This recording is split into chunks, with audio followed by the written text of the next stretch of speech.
started farting around with something on this tailgate. And something vibrated and made that sound. And it shook this part of my ear, right here to here.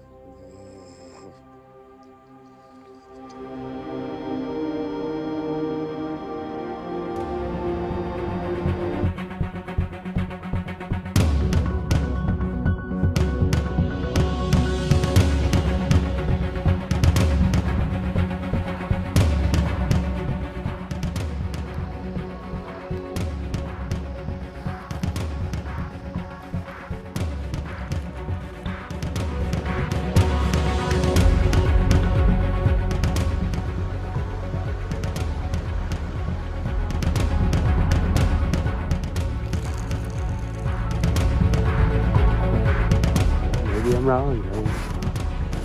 Unless somebody does it, and, they just stand there and.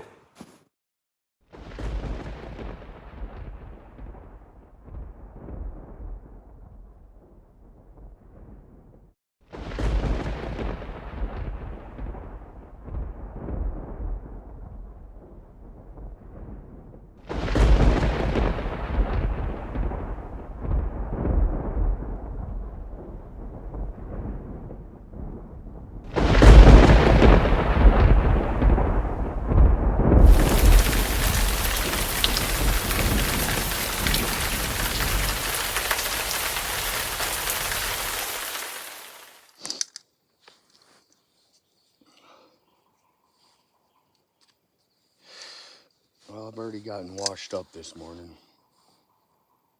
That's why the mosquitoes are coming in. I washed up with water, but just getting that bug dope off you, they're ready to come in. They're hungry. I'm hungry. I feed them some egg, but I don't think mosquitoes eat egg. Boy, last night was something else.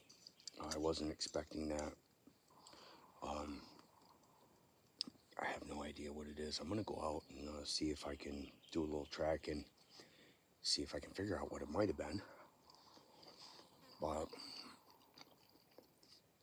when you're out here on the West Coast, in my opinion, I think the population of Sasquatch is more dense in specific areas. But if you were to divide the United States up into some sections, I think the Pacific Northwest probably holds one of the higher populations of Sasquatch. I've been through to, British Columbia, Vancouver, up through that way into Alaska.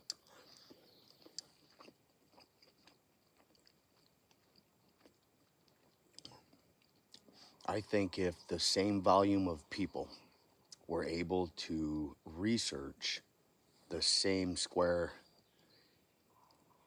acreage, square mile of this territory, then when you went on the BFRO or the Bigfoot Mapping Project, you would look at that and then this would be called, right where I'm at, Big Hotspot. I think it's just a mere fact that looking at that mountain right there, I wonder how many people actually go up on the face of that mountain and search around on the side of it for Bigfoot. The North Cascades, a rugged, cold, and gray landscape.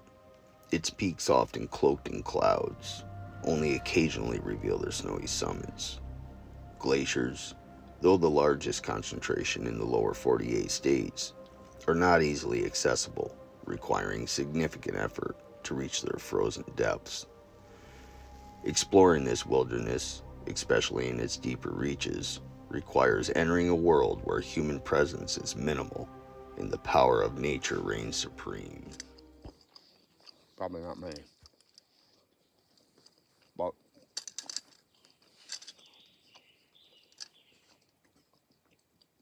last night, I wanted to get out and have my audio recorders triangulated around me. I set one earlier, my Tascam, over there, and I was about 30, 40 yards down the service road. Then there's another more rural service road to the left. And I went down that 95 to 100 paces, 300 feet, 100 yards. And then off trail, 15, 20 yards. Put the recorder up in a tree.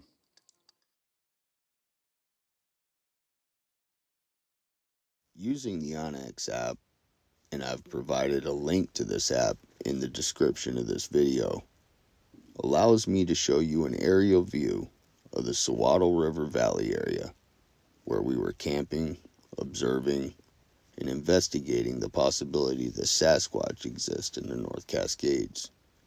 Here I zoomed in where I was camping the first night, and the blue hatched marks represent where I had traversed the forest while investigating the happenings that it contained in this video.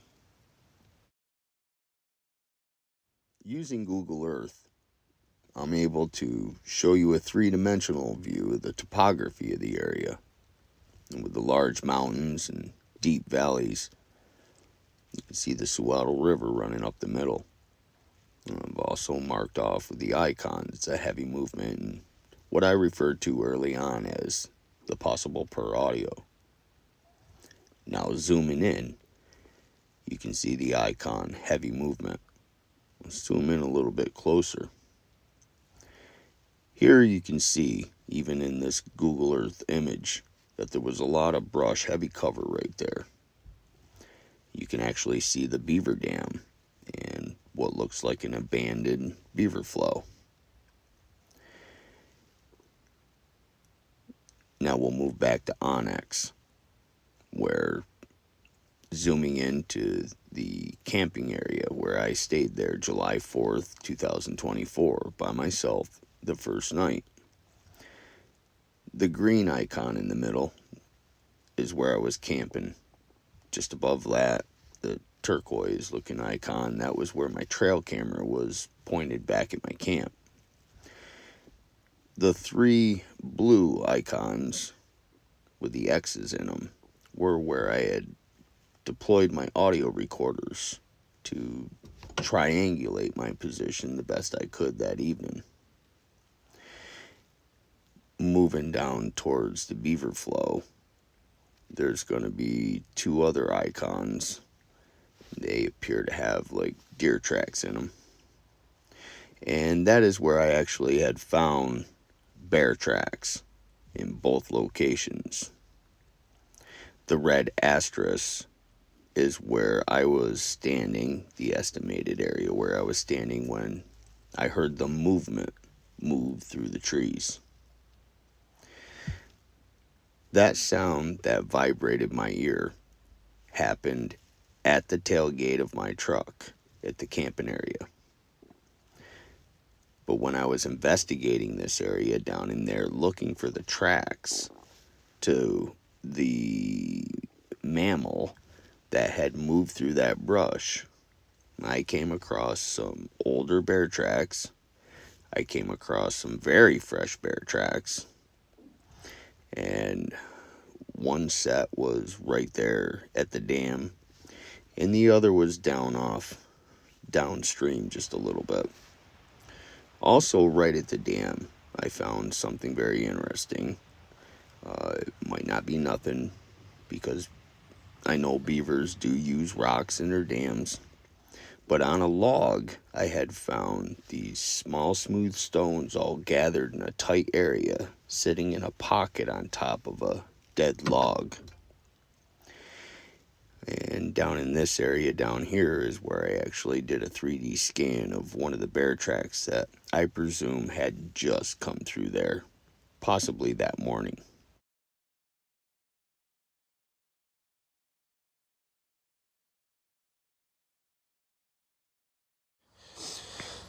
Okay, so there's my hummingbird feeder, and my little setup right there to be able to film a hummingbird in flight. And then right up there is the sheath that'll hold my audio recorder. I have downy woodpeckers that love this stuff. And although I had a hummingbird come right in the day I thought about this and walked off my back porch, I swear to God to you, okay, on my children's life, I walked off that back porch when I thought about this hummingbird setup and stood there in my backyard. And this has never happened to me here. And I don't see many hummingbirds here. And a hummingbird flew right in my face, and I was staring right at it. It's a little emerald hummingbird. I was like, that's bizarre. So, all right. You heard me say the possible per audio. All right. I just need to bring in a quick clip and say, you know what? I'm not perfect. Okay. I am susceptible to drinking the Bigfoot sauce. And I was very excited to hear something, you know, bothered but excited. And that's what did come to mind was, oh my God, did that just happen to me? You know, you go to the Untold Radio Network, Doug HAJICEK in their group, and they've been studying a sound that is becoming repeated across the country, maybe in other areas. I don't know all the details. And this sound has been associated with a recording that had some creature apparently getting into a peanut butter jar. That's Tristan Yolton's recording. Getting into a peanut butter jar and grumbling, and like it sounds like it's eating right out of it. I say it because I'm not saying it's a Sasquatch, and Tristan will be the first one to tell you he's not telling anybody it was a Sasquatch. So who knows what this animal is, but it's a situation where this purring sound, which you know is called a purr, it's just what it was called. A vibrating, grumbling sound that sounds like a purr. So I thought maybe it possibly could have been that. But as things moved on, the fact that it vibrated my ear was very concerning to me. And the more I started looking into what I thought would be the obvious, a dragonfly, a hummingbird, Japanese, or not, or you know, a June bug, or any, well, make sure you see part 2 because, boy, my hands are shaking. Part 2, you're going to see me test and show you what the sounds are and the stats are for dragonflies and beetles and hummingbirds, and whether or not they're supposed to be out, what they sound like if they were out, and so on and so forth. So just wanted to explain this. I labeled that the possible per audio. It just came to mind. I really didn't think much of it, but afterwards I started thinking that is really just making the assumption that this is the Bigfoot purr. So I'll explain myself and say I should have named it something else and shouldn't have just assumed. And moving forward, I've labeled all of this. It vibrated my ear. So just wanted to fill in with that, okay? So let's get back to the video.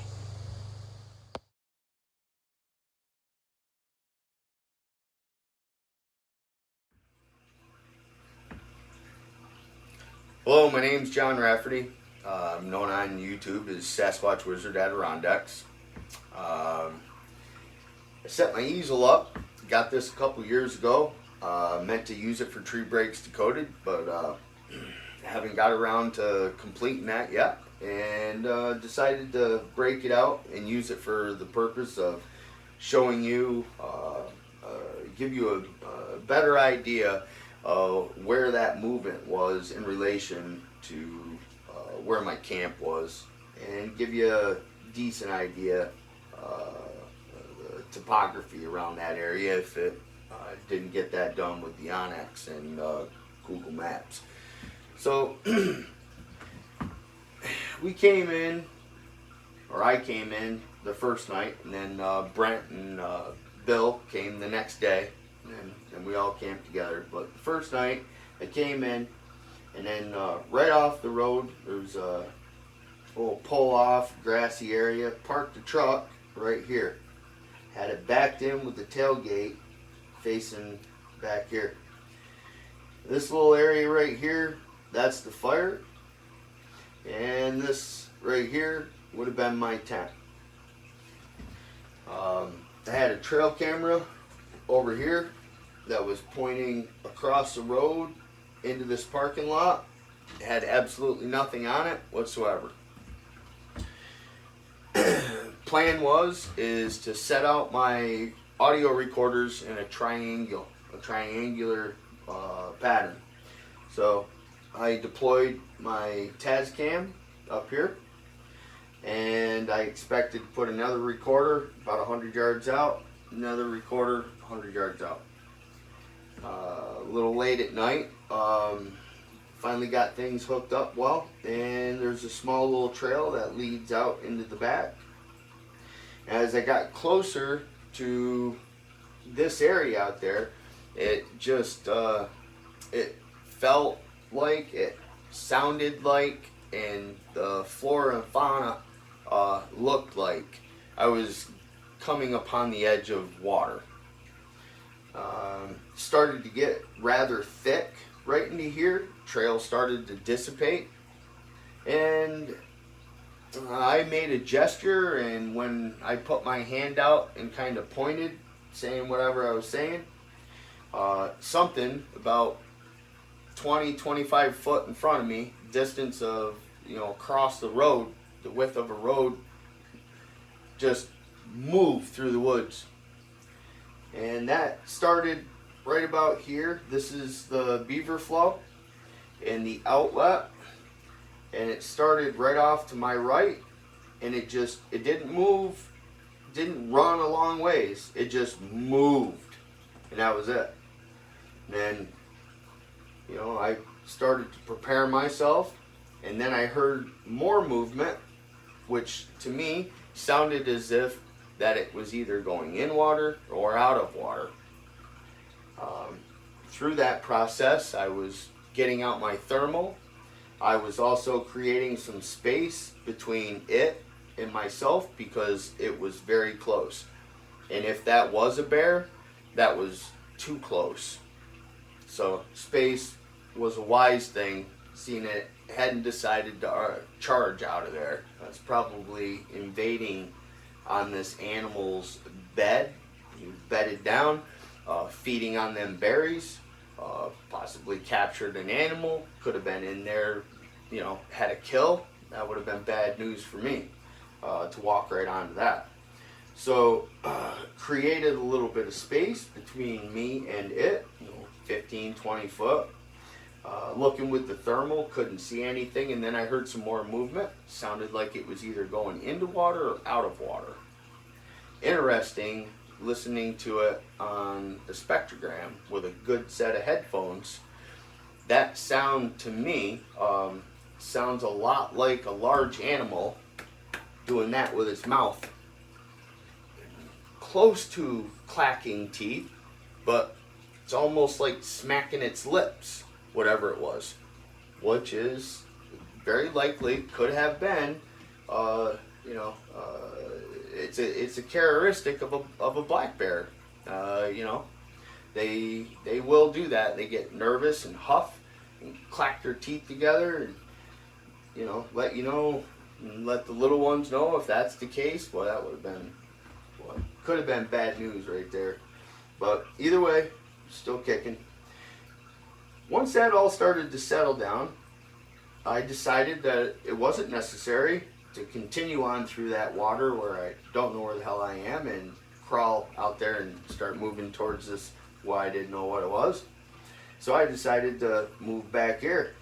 And when I did, I could hear something moving across this way and making its way up this way. Eventually, I had made it back to the truck, and then that's when there was an occurrence where a sound was right at my ear and shook my ear from my earlobe vigorously all the way up my cartilage about 3/4 of the way up. 3/4 of the way up. So that was an experience in its own, and it's you know, the main topic for this video. And I'm already working on part 2, as I have been investigating every possibility that I can think of, that I've spoke to people that have given me ideas that they think, well, it sounds like this and it sounds like that. I'll go research that, find out if they're supposed to be there. Are they supposed to be out at night? Did they ever come out at night? What do they sound like in flight? I'm gathering all of this information, and I'll be able to present that in part 2. I don't want to throw away all of part 2. I know you're all going to say, well, it could have been this and it could have been that, but keep this in mind. Things that have wings create air movement. This sound, it did not come from over there and come to me and then go away. It was just there and gone. That bothers me. I ended up taking another recorder, walked down the road down here, off over into there, figured if whatever's going on over here, I get a recorder over here. And then that's about all I could take for the night. 1:30, 2 o'clock in the morning, crawled in, went to sleep, got up the next morning, and got some coffee and cooked up some breakfast, and that's me sitting in the chair. And yeah, so I hope you like this. I hope it, you know, helped you better understand what was going on when all this happened. I appreciate you watching the video, and if you have anything that you can add to this that's constructive, and I would really appreciate it. I will take advantage of the leads and look into it, and I really want to know. I really want to know what did that to me. So, thank you.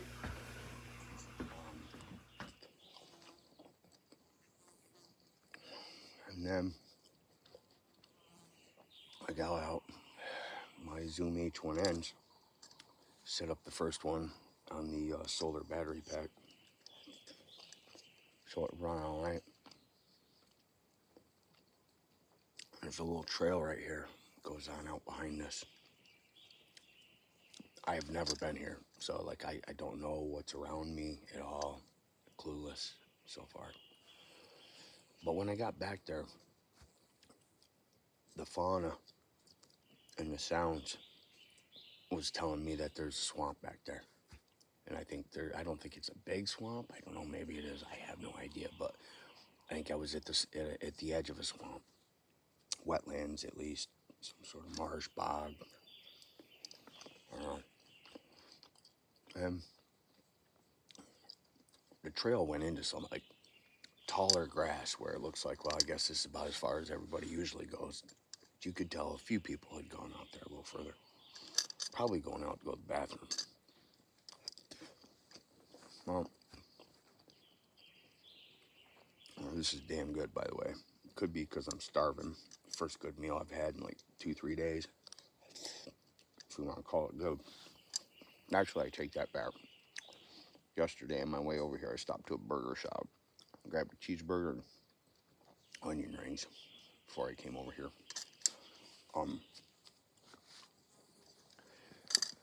So when I got to that tall grass and looked at it,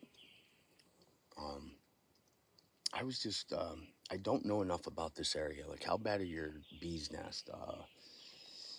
I'm thinking, the first thing I thought of was moose. I got a swamp. Do I have moose out here? To be honest with you, think I'd rather I'd rather be in the area with a bear. I don't know about a grizzly. I don't know enough about grizzlies, and gotta learn. But I know moose will kick your ass. It will chase you down and hoof the living piss out of you. Excuse me. It'll kick your ass. Ain't interested. interested in running in one of them. And the mamas had their little ones.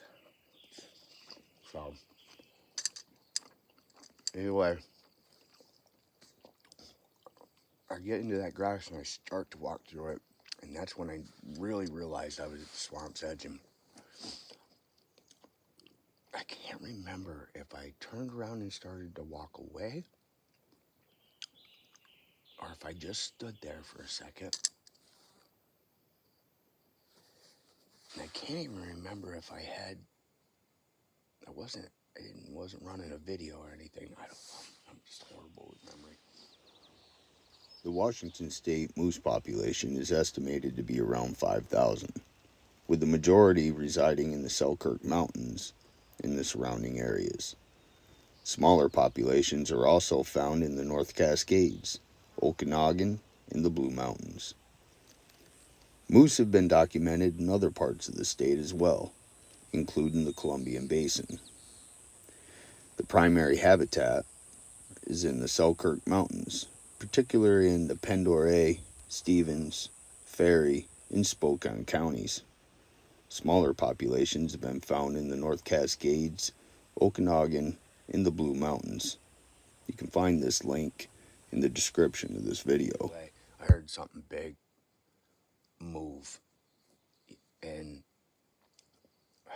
I guess you just really have to spend a lot of time up in the woods and listen to, be in a tree stand or sitting on watch and know the sound of a bigger animal moving through the woods, through grass and the breaks and the snaps. I mean, if it's crunchy and dry and it's quiet and you're listening and intent and you could hear a squirrel or a pine marten making its way through the woods over there, and you'd be like, oh shit, boy. If it's dark and you got, a little bit of, if you're on edge a little bit, you make it out. It would come across a lot more than what it really is. That was a big animal moving through the grass.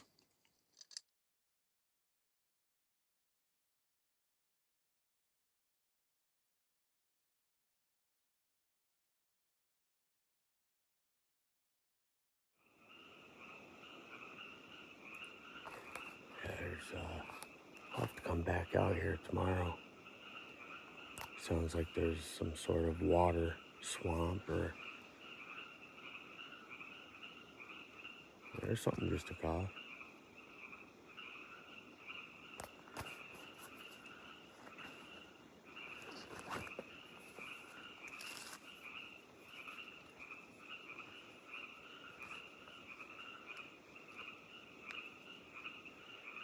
Whatever that was big. It just moved right through there.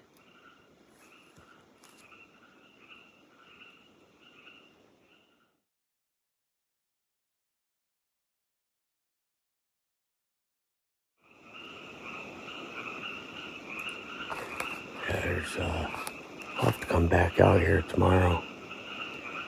So there's some sort of water swamp or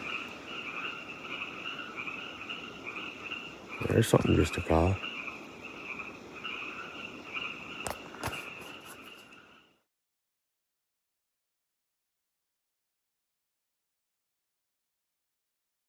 Alright, so we have the audio file downloaded on Audacity. For those of you who do not know, this is a spectrogram. It's an open source software that anybody can download and learn how to use. This is the spectrogram, and it gives us a visual representation of the sounds that we hear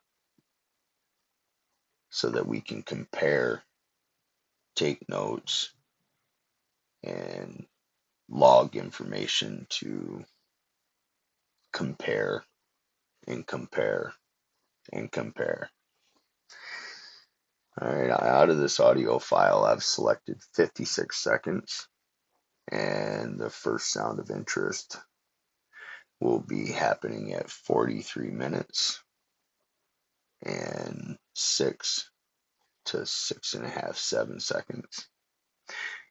And then the second sound of interest is a two-part possible teeth clack or mouth pop of sorts. And that comes in at 43 minutes, 46.397 seconds, and 43 minutes, 46 seconds.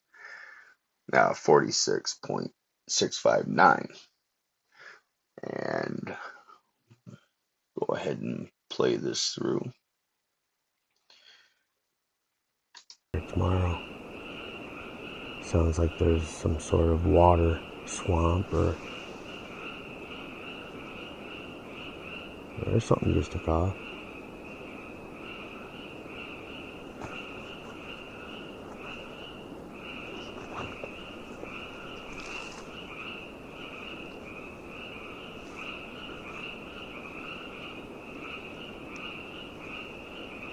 Whatever that was big. It just moved right through there.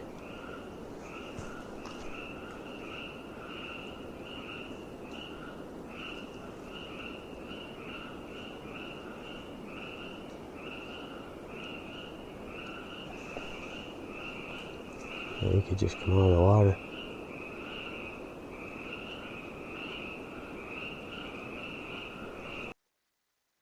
Alright, so there it is. And for any of you that may possibly had a hard time depicting the sounds, I would urge you to get a good set of headphones and be in a quiet room, and then go back into the video, listen to it again, and take note of the timestamps I gave you, and then look for the visual representation of the sound on the screen. The first one, you got to have some time under your belt to see that, but the second one, that's easy enough to see.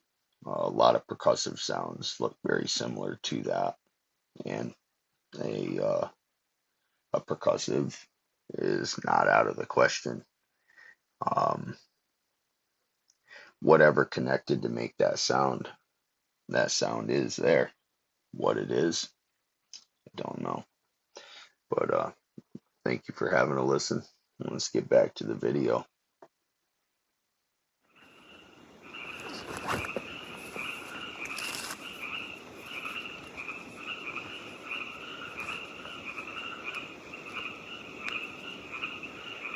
Whatever that was big. It just moved right through there. Take 28. Alright, look, I just wanted to cut into this video to bring up a subject that I've been practicing on. I noticed in the clip that I had changed my demeanor. What do I mean by that? Meaning that I pointed, the movement happened. Prior to the movement, I was talking normal. After the movement, butterflies start coming in, adrenaline starts pumping, I drop into whisper mode. So you know what I was thinking right at that moment was, no, don't do that. Go back to normalcy, Norman. Speak normal. Straighten your demeanor out, calm down. It's of my belief that wildlife pays attention to our demeanor when we're out there. So it's of my opinion that you'll have more success interacting with wildlife in certain situations by remaining calm and stress-free, which means when something happens, if it can hear you, it's probably going to stress them out if you go from normalcy Norman to what was that? Twitching around, pointing, and whispering. I made a mistake, and I corrected myself pretty quickly, and hopefully next time I won't make that mistake, but just wanted to bring it up. I thought it was important, so let's get back to the video. See ya. with my bright white light on, I couldn't see it. Couldn't see anything with the thermal. I think the bank drops off. I think it drops off. And then, after just a few seconds or a minute maybe, I heard it again, and it sounded like it either went into the water or come out of the water. And that's when I thought to myself, well, this is coming out of the water and up over the hill to me. I need to give it a little bit of space. So I just softly started walking backwards, turn around, look with the thermal. Walk a little bit, turn around, look with the thermal. And then I finally got just a little bit, not very far, 50 feet. And I stopped and then really started checking with the thermal and listening. I was waiting for a big moose to just come right up over a bank. I hadn't set the damn recorder out yet. And that's what I walked all the way back there to do. So I had to do it. So right there, I stepped off the trail and climbed up into a little, I can't tell you I know what that tree is. I'll call it an evergreen right now. I have to look up some of these cedar. There's different types of cedar, hemlock, spruce. And I'm just not sure if that's black spruce. I don't know what that is, cedar, or what kind of fir it is or what. But either way, I climbed up one, put the recorder up in there, came back down.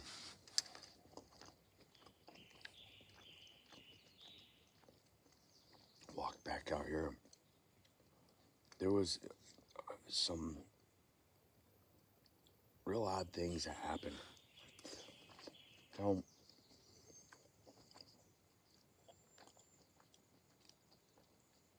before I ever even went out there, a tree came down. I am prepared to find out that this could have been beaver. Because if a beaver is dragging a 30-foot maple tree through the woods, that sounds like a big animal. And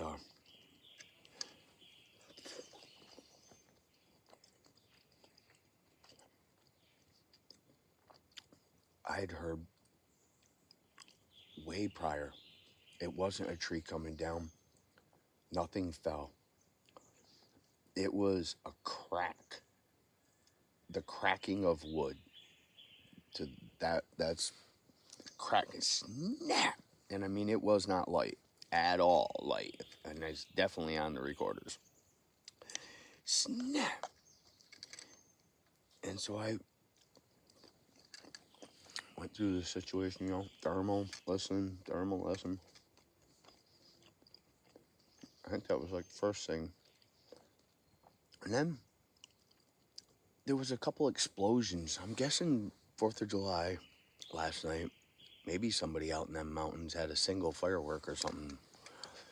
But it sounded like a big sonic boom. And nothing else, just one. And I think it happened twice. They were a ways apart.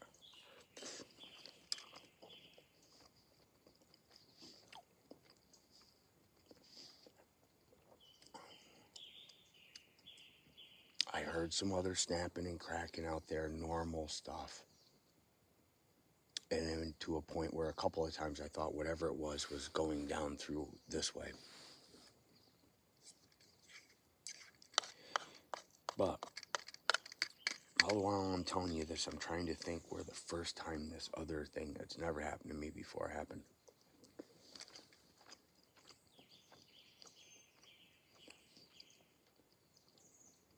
Or I can't remember if it happened on that trail just over this bank right there, or if it happened when I got back. No, it definitely happened here. That's right, because I think it was the fire. I think it was wood that made a sound. Because like when moisture is trapped in wood, you know, pockets or whatever, and it's burning, there's a point where it gets up to a boiling point before the pocket evaporates and bursts. Maybe fire, turns into flame. Fire makes little hissing noises and stuff. You've heard it. And what I heard, I did a horrible job trying to imitate it last night. But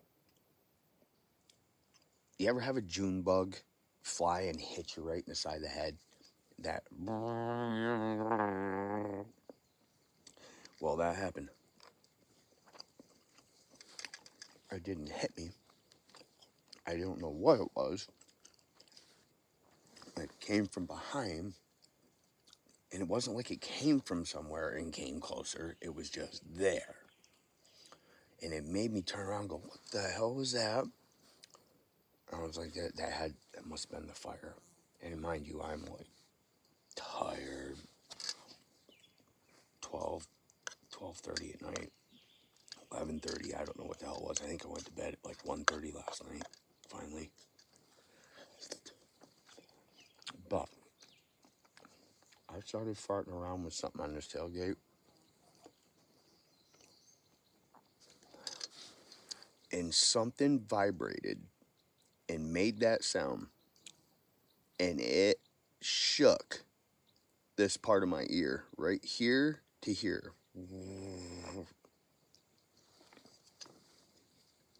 That's the truth.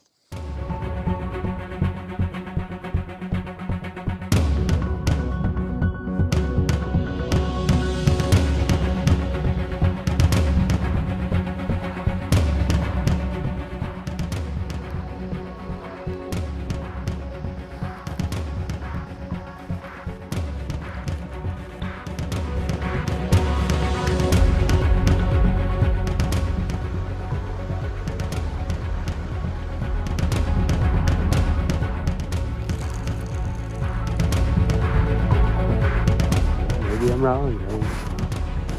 Unless somebody does it, they just stand there and